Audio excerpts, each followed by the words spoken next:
Hi YouTube, it's Francesco here. I wanted to talk a little bit about my tracker Grizzly. This is the 1754mvx. I've done quite a few modifications to this boat. This would be the part 2 of the Jon boat modifications. And that's just because I've done even more work since my last video I posted on YouTube, which you'll see at the end of this clip.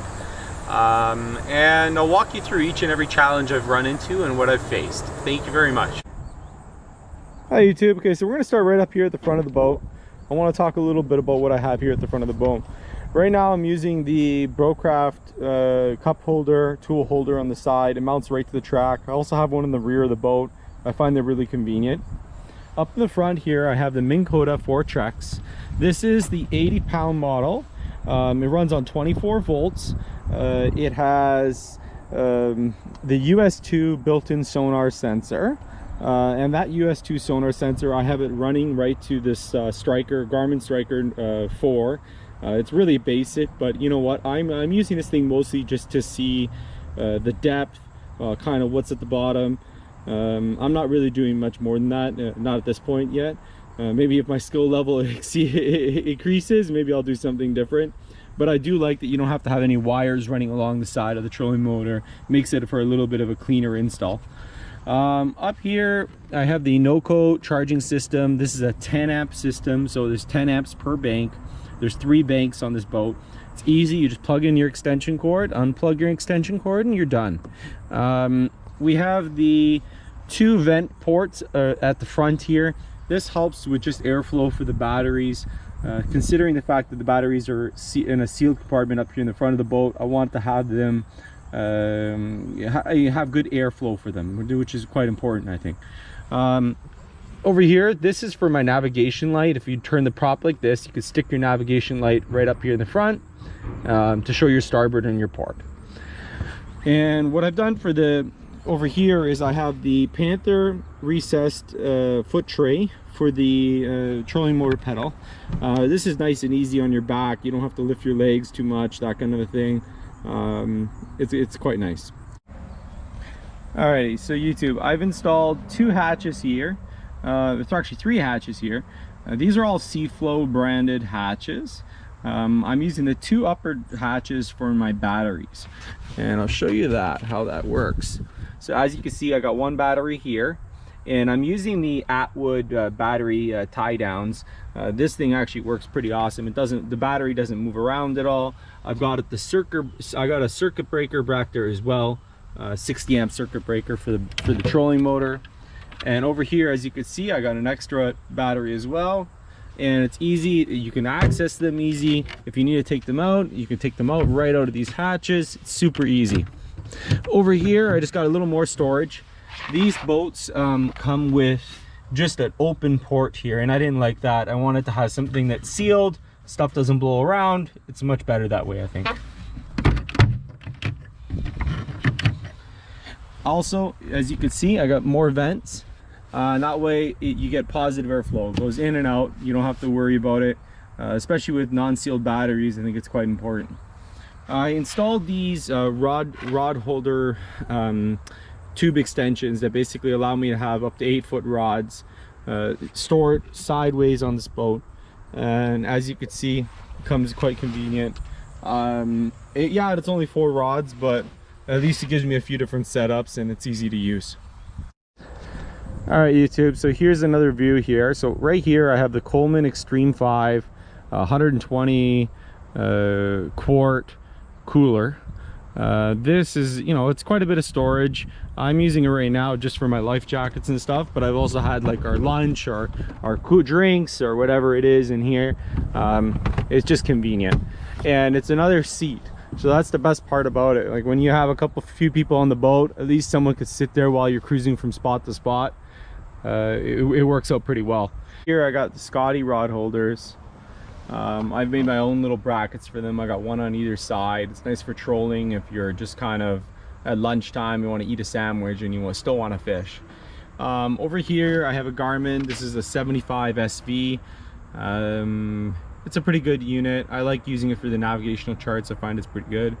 I also have the Active Captain on my cell phone, and it interacts. It even pulls up your text messages. It's pretty cool. I mounted it on this ram mount. It's nice and flexible. I can turn it. I can even see it from the bow of the boat if I turn it around, so it's nice and easy that way. Back here,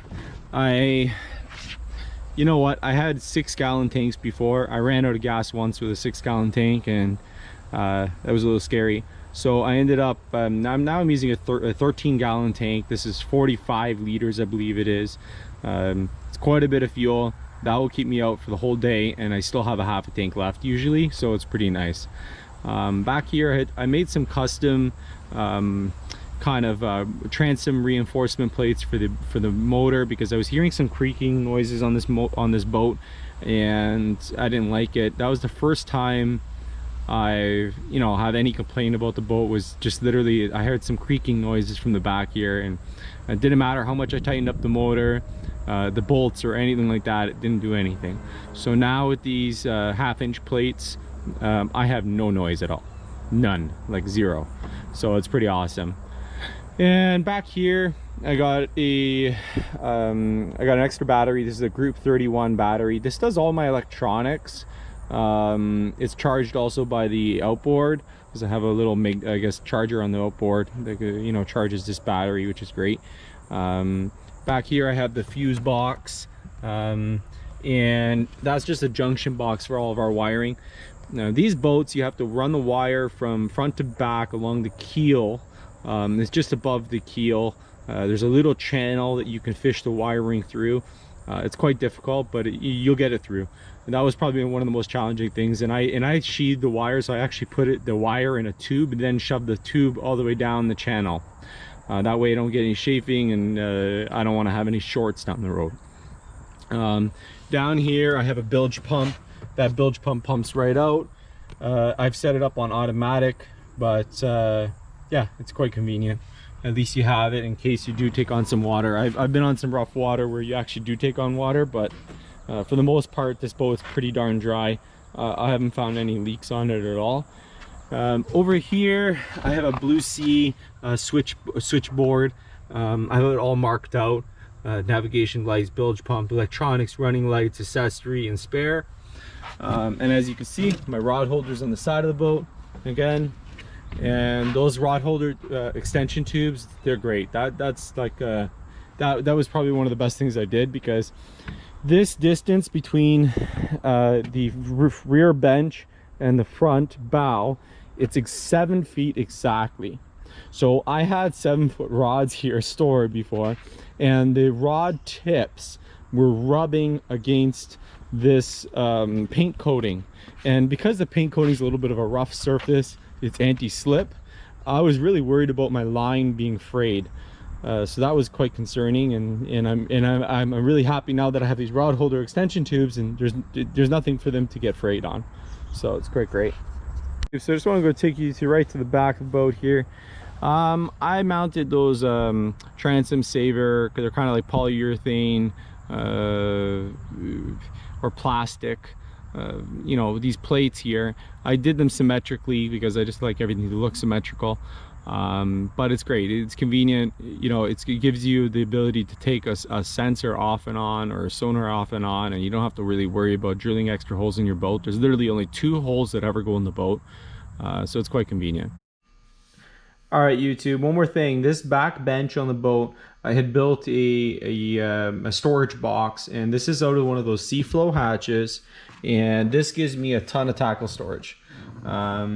You know what, I had to cut a hole in here. I had to remove a little bit of foam, but I made a box out of aluminum. I inserted the box, and this just gives me a ton of storage. These boats, you need storage on these boats. You got to find a way somehow, some way. This is the way I was able to build it. I'll put a link for the video just below on the next clip, and you can take a peek at that. Thank you very much. Hi YouTube, I hope you enjoyed this video. I want to help people. If you have any questions, write it in the comment section, send me a message, whatever it is. If you need more photos of anything that I've done, or if you have questions on how I have done it, let me know. I want to help. That's what I'm here for. If you could please like the video, subscribe, that would be an honor. Thank you very much, and have yourself a great day.